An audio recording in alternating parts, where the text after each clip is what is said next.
সকলকে আমার ভিডিওতে আমি স্বাগতম জানাচ্ছি। আমি এখন আস্তে আস্তে প্রবেশ করতেছি, যেখানে আমি আমার ভিডিওর মাধ্যমে দেখানোর চেষ্টা করতেছি বৃক্ষরোপণ অভিযান ও বৃক্ষ মেলা 2025। এটার আয়োজন হচ্ছে জেলা প্রশাসন ও সামাজিক বন বিভাগ দিনাজপুর। এখান থেকেই আমি ভিডিওটি তৈরি করতেছি আপনাদের জন্য।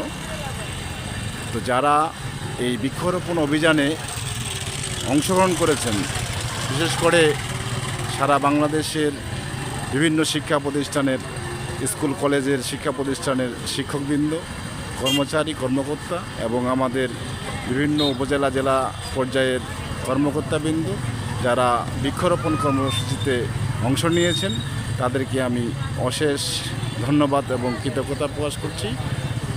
কারণ পরিবেশের ভারসাম্য ঠিক রাখতে গেলে অবশ্যই আমাদেরকে বৃক্ষ বেশি বেশি করে রোপণ করতে হবে, পরিচর্যা করতে হবে, যত্ন নিতে হবে। তাহলেই আমাদের এই পরিবেশের ভারসাম্যটা রক্ষা পাবে। এবং আমরা যেহেতু গাছ থেকে অক্সিজেন গ্রহণ করি, আর গাছ আমাদের কাছ থেকে কার্বন ডাইঅক্সাইড গ্রহণ করে, কাজেই এই যে লেভেলটাকে ঠিক রাখার জন্য অবশ্যই আমাদের বেশি বেশি করে গাছ রোপণ করা উচিত। কাজেই আমি আবারও ধন্যবাদ এবং কৃতজ্ঞতা প্রকাশ করছি জেলা প্রশাসন ও সামাজিক বন বিভাগের প্রতি, যে তারা চমৎকার একটি মেলার আয়োজন করছে দিনাজপুরে। চমৎকার একটি গেট সাজিয়েছে, স্টল কিছু রয়েছে, অনেক নার্সারি সেখানে অংশগ্রহণ করেছে।